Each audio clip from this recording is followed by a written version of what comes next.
Hello friends, welcome to my YouTube channel.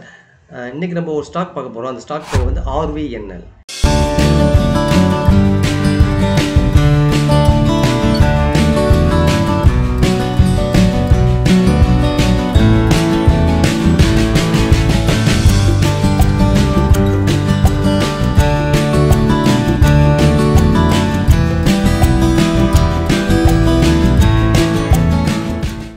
இந்த stock வந்து கடந்த ஒரு வருஷமாக நல்ல ஒரு ரேலி கொடுத்துச்சு.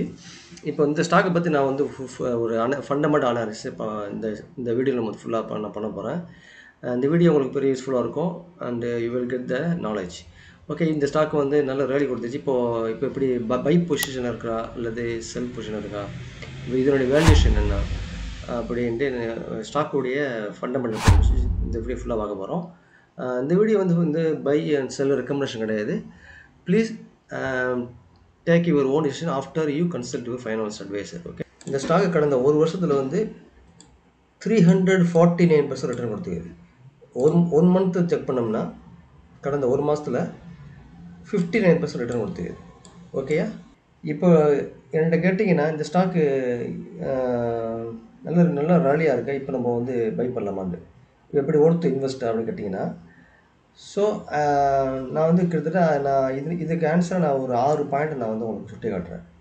நம்பர் 1 என்னென்னா ஆர்டர் ஃப்ளோ. இந்த ஸ்டாக்குடைய ஆர்டர்ஸ்.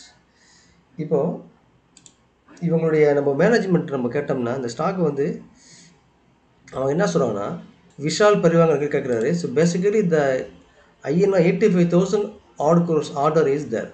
அதாவது இந்த கம்பெனியில் வந்து இந்த இது அவங்களுடைய கான்கார்டில் வந்து ரிப்போர்ட்டு 85,000 கோடி ஆர்டர் வந்து இருக்குது கையில். அது மட்டும் இல்லை, இஸ்ரேலில் கூட ஒரு ப்ராஜெக்ட் வந்து அவங்க சைன் பண்ணிக்கிறாங்க. அவங்களுடைய வெப்சைட்டில் வந்து நேற்று 19 ஜூலை மாதம் வந்து சொல்லிக்கிறாங்க, RVNL seals pacts with Israel firm for infrastructure projects. அதாவது இஸ்ரேலில் வந்து ரயில்வேஸு, ரேபிட் டிரான்சிட் சிஸ்டம், சுரங்கம், ரோட்ஸ், இதெல்லாம் ப்ராஜெக்ட்டு அவங்களுக்கு வந்து கிடச்சிக்கு. ஜூலை 13 இந்த இதில் இப்போ வர பாருங்க. ஜூலை 13 அன்றைக்கி பார்த்தீங்கன்னா இது மகாராஷ்டிரா மெட்ரோ ரயில் கார்பரேஷன் வந்து 187 கோடி ஆர்டர் கொடுத்துக்கிறாங்க. அதுக்கப்புறம் பார்த்திங்கன்னா இது சவுத் ஈஸ்டர்ன் ரயில்வே வந்து 202 கோடிக்கு ஆர்டர் கொடுத்துக்கிறாங்க. ஓகேயா?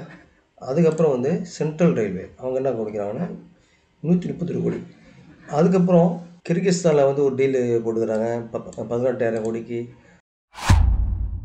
ரயில்வே விகாஸ்டிங்க வந்து ரயில்வே ப்ராஜெக்ட் மட்டும் தான் அவங்க வந்து இந்தியாவுடைய அவங்களுடைய இது வந்து இந்தியாவை மட்டும் தான் பேஸ் பண்ணியிருக்கா அப்படின்னு பார்த்தா அது கிடையாது. ஆனால் அவங்க என்ன பண்ணிக்கிறாங்கன்னா அவங்களுடைய இந்த ஒர்க்கை வந்து டைவர்சிஃபை பண்ணிக்கிறாங்க. இந்தியா மட்டும் நம்பி இல்லாமல் இங்கே பாருங்கள், international market Bangladesh, Maldives, Sri Lanka, UAE, Oman, Rwanda, Uzbekistan, Saudi Arabia, Nepal என்று பல, அதாவது இன்டர்நேஷ்னல் மார்க்கெட்லேயே அவங்களுக்குள்ள போகிறவாசி அவங்களுக்கு வந்து மார்ஜின் வந்து இந்தியாவை பெஸ்ட் இல்லாமல் ப்ராஃபிட் வந்து ஃபாரின்ல வந்து அவங்களுக்கு வந்து வரதுக்கு வாய்ப்பு இருக்குது. கம்பெனியோடைய பிஸ்னஸ் மாடல் என்னன்னு பார்ப்போம். கம்பெனியோடைய பிஸ்னஸ் மாடல் என்ன, மெயின் வந்து நாமினேஷன் பேஸ்டு மாடல். நாமினேஷன் பேஸ்டுனா ரயில்வே இண்டஸ்ட்ரிக்கு இதில் ரயில்வே மினிஸ்டர் வந்து இந்த ப்ராஜெக்ட் ஈத்தா பண்ணு சொல்லி கொடுத்துரும். இது வந்து அவங்களுக்கு வந்து நாமினேஷன் பேஸ்டு ஆர்டர். இப்போ அதே மாதிரி இங்கே பாருங்கள், பார்த்தோம்ல சவுத் ஈஸ்டர்ன் ரயில்வே வந்து இந்த ஆர்டர் கொடுத்துருச்சு. நாமினேஷன், இது நாமினேட் பேஸ்டு. அதாவது ரயில்வே வந்து ஒரு ஆர்டர் கொடுக்கும், ஆனால் இதுக்கு வந்து மார்ஜின் வந்து கம்மியாக இருக்கும். அவங்க ரெண்டாவது ப்ராஜெக்ட்டு பிஸ்னஸ் மாடல் என்னென்னா பிட்டிங் த ப்ராஜெக்ட். அதாவது இங்கே இதுதான் அவங்க பார்த்தோம்ல, இதே அவங்க வந்து பங்களாதேஷ், மாலதீவ், ஸ்ரீலங்கா, UAE இங்கெல்லாம் வந்து அவங்க பிஸ்னஸை வந்து எது இந்த பில்டிங் பண்ணி அதை வந்து வெண்டிங் பண்ணும்பொழுது அவங்களுக்கு வந்து இதில் வந்து மார்ஜின் வந்து கூட. அதாவது நாமினேஷன் பேஸ்டுனா நீ தான் பண்ண சொல்லி ரயில்வே மினிஸ்ட்ரி கொடுக்குறது, அது வந்து கொஞ்சம் மார்ஜின்னா ப்ராஃபிட் கம்மியாக இருக்கும். இவங்க பிட் பண்ணி வந்து வாங்குறாங்கல்ல ஃபாரின் இதில், அது வந்து இவங்களுக்கு வந்து ப்ராஃபிட்டபிலிட்டி அதிகம் கொடுக்கும். ஓகே, இதுதான் இவங்களுடைய பிஸ்னஸ் மாடல்.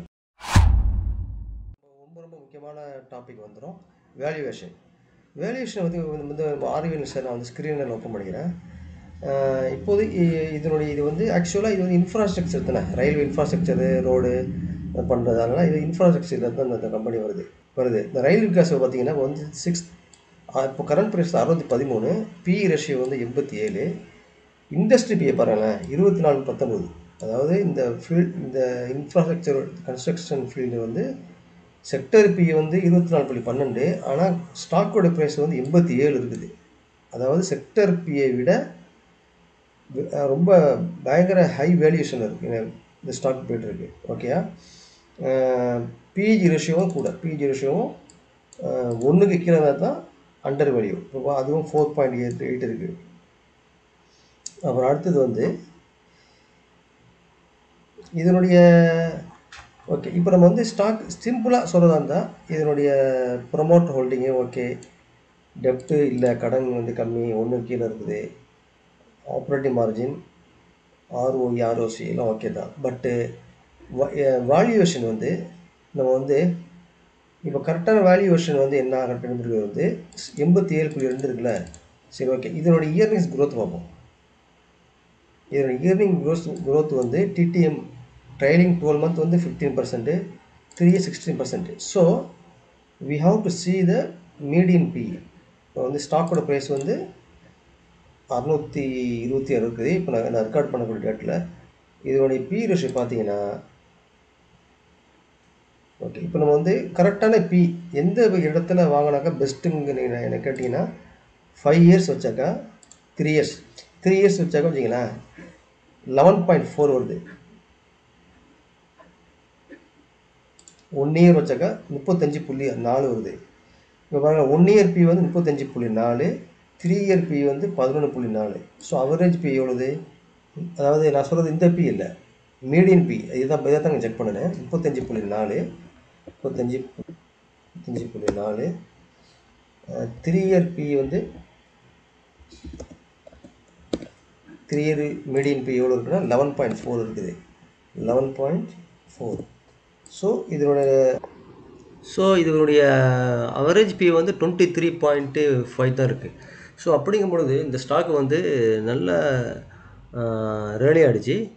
இப்போதைக்கு வந்து அதனுடைய மீடியன் பி வந்து ரொம்ப ஹையில் இருக்குது, 87 இருக்குது.